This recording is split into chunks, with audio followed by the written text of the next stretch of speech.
முரசு தமிழ் டிவியில் தமிழ் சினிமாவின் உங்களுக்கு தெரியுமா நிகழ்ச்சியில் பார்க்க போவது தமிழ் திரையுலகில் புகழ்பெற்ற கதாநாயகியாக குணச்சித்திர நடிகையாக மட்டுமில்லாமல் சிறந்த நாட்டிய கலைஞராக விளங்கிய ரசிகர்களால் அன்போடு நாட்டிய பேரொளி என்று அழைக்கப்பட்ட பத்மினி அவர்களின் வாழ்க்கை மற்றும் சினிமா பயணத்தை இந்த பதிவில் பார்க்க போகிறோம்.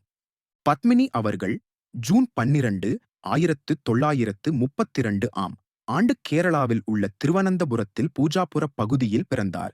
பத்மினியின் தந்தை பெயர் தங்கப்பன், தாயார் பெயர் சரஸ்வதி. இவரது மூத்த சகோதரி லலிதா, இளையவர் ராகினி. லலிதா, பத்மினி, ராகினி மூவரையும் திருவாங்கூர் சகோதரிகள் என்று அந்நாளில் அழைக்கப்பட்டனர். இவர்களது பெரிய தாயாரின் கலை ஆர்வமே இவர்களை நடனத்தில் ஈடுபடச் செய்தது. பத்மினி 4 வயதில் நாட்டியம் பயின்றார். முதலில் சகோதரிகள் திருவாங்கூர் நடன ஆசிரியர் கோபிநாத்திடம் பயிற்சி பெற்றனர். கதகளி, பரதம், மணிப்புரி ஆகிய 3 ஆடல் கலைகளிலும் பயிற்சி பெற்றனர். 10 வயதில் அரங்கேற்றம் நடத்தி ஏறக்குறைய 64 ஆண்டுகள் நாட்டிய உலகில் புகழ் பெற்று விளங்கினார். குச்சிப்புடி, மோகினியாட்டத்திலும் வல்லவர். நாட்டிய உலகில் மட்டுமில்லாமல் சினிமா உலகிலும் நாட்டிய பேரொளி என அழைக்கப்பட்டார் பத்மினி.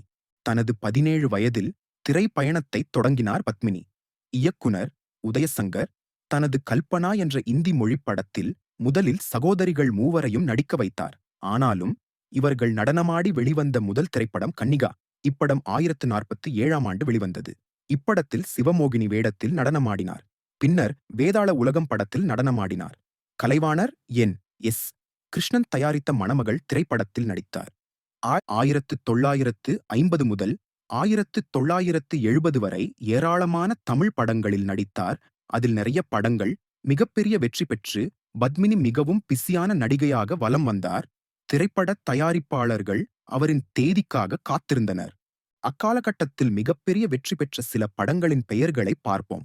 வாழ்க்கை, தூக்கு தூக்கி, எல்லாம் இன்பமயம், ராஜாராணி, உத்தமபுத்திரன், அந்தமான் கைதி, அமரதீபம், அரசிலங்குமரி, மன்னாதி மன்னன், மதுரை வீரன், வஞ்சிக்கோட்டை வாலிபன், வீரபாண்டிய கட்டபொம்மன், தங்கப்பதுமை, இருமலர்கள், தெய்வப்பிறவி, தில்லானா மோகனாம்பாள், வியட்நாம் வீடு இதுபோன்று எண்ணற்ற வெற்றி படங்களை கொடுத்துள்ளார்.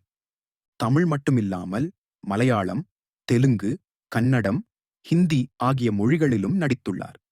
தமிழில் முன்னணி நாயகர்களாக விளங்கிய மக்கள் திலகம் எம்.ஜி.ஆருடன் மதுரை வீரன், மன்னாதி மன்னன், அரசிலங்குமரி, ராஜா தேசிங்கு, ரிக்ஷகாரன் போன்ற வெற்றி படங்களிலும், காதல் மன்னன் ஜெமினி கணேசனுடன் வஞ்சிக்கோட்டை வாலிபன், மீண்ட சொர்க்கம், சித்தி போன்ற படங்களிலும் நடித்துள்ளார். நடிகர் திலகம் சிவாஜியுடன் மட்டும் கிட்டத்தட்ட 59 படங்களிலும் நடித்து புகழ் பெற்றார். சிவாஜி பத்மினி ஜோடி பல வெற்றி காவியங்களை தமிழ் சினிமாவிற்கு வழங்கியுள்ளது. அதில் குறிப்பிடத்தக்கது தில்லானா மோகனாம்பாள். இதில் சிவாஜியின் நடிப்பும் பத்மினியின் நாட்டியமும் போட்டி போட்டன. படம் பிரம்மாண்ட வெற்றி பெற்றது. இன்றும் தமிழ் சினிமாவின் பொக்கிஷங்களில் ஒன்றாக பார்க்கப்படுகிறது. மேலும் வஞ்சிக்கோட்டை வாலிபனில் பத்மினிக்கும் வைஜந்திமாலாவிற்கும் நடக்கும் நாட்டிய போட்டி இன்றளவும் புகழ் பெற்றதாகும். பத்மினி சுமார் 250 படங்களுக்கு மேல் நடித்துள்ளார். தென்னிந்திய மொழி படங்கள் மட்டுமில்லாமல் 10க்கும் மேற்பட்ட ஹிந்தி படங்களில் நடித்துள்ளார். குறிப்பாக ஹிந்தியில் நடிகர் மற்றும் இயக்குனர் ராஜ் கபூருடன் இவர் நடித்த ஜிஸ் தேஷ் மே கங்கா பெஹதி ஹை, மேரா நாம், ஜோக்கர் படமும், தேவ் ஆனந்தவுடன் நடித்த அமர் தீப் படமும் வெற்றி பெற்ற படங்களாகும். சினிமா துறையில் மிகவும் புகழின் உச்சியில் இருந்தபோதே பத்மினி 1961 ஆண்டு பிரபல மருத்துவர் இராமச்சந்திரன் என்பவரை திருமணம் செய்து கொண்டார். அவர்களுக்கு ஒரு மகன் உள்ளார். திருமணத்திற்கு பிறகு சில ஆண்டுகள் சினிமாவிலிருந்து விலகியிருந்தார். பின்பு நடிக்க வந்து பல வெற்றி படங்களை கொடுத்தார்.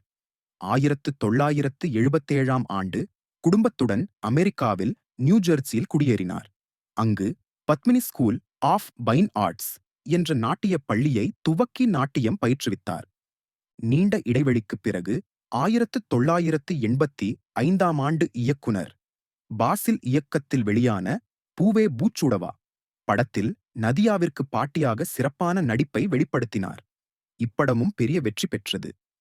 பத்மினி அவர்களுக்கு மத்திய மற்றும் மாநில அரசுகள் விருது வழங்கி கௌரவித்து உள்ளது. சிறந்த நடிகை விருது, கலைமாமணி விருது, மாஸ்கோ இளைஞர் விழாவில் சிறந்த பரதநாட்டிய கலைஞர் விருது, பிலிம்பேர் விருது என்று எண்ணற்ற விருதுகளை பெற்றுள்ளார். நீண்ட காலம் தமிழ் திரையுலகிற்கும் நாட்டிய உலகிற்கும் தனது சிறந்த பங்களிப்பை வழங்கிய பத்மினி அவர்கள் 2006 செப்டம்பர் 24 ஞாயிறு இரவு மாரடைப்பால் சென்னையில் காலமானார். அவரது மறைவு தமிழ் சினிமா மற்றும் இந்திய நடன உலகிற்கு ஒரு பெரிய இழப்பாகும். அவர் மறைந்தாலும் அவரின் காவியங்கள் இன்றளவும் ரசிக்கவும் போற்றி பாதுகாக்கும் பொக்கிஷமாக விளங்குகிறது. உங்களுக்கு பிடிச்ச பத்மினி படம் எதுவென்று காமெண்ட்ல சொல்லுங்க. வீடியோ பிடிச்சிருந்தா லைக் பண்ணுங்க, உங்கள் நண்பர்களுக்கு ஷேர் பண்ணுங்க. மறக்காமல் நம்ம கேலக்ஸி தமிழ் டிவியை சப்ஸ்கிரைப் செய்து ஆதரவு தாருங்கள். அடுத்த வீடியோவில் தென்னகத்து ஜேம்ஸ் பாண்ட் என்று ரசிகர்களால் அன்போடு அழைக்கப்பட்ட நடிகர் ஜெய் சங்கர் அவர்களின் வாழ்க்கை மற்றும் திரைப்பயணத்தை பார்க்கலாம். நன்றி, வணக்கம்.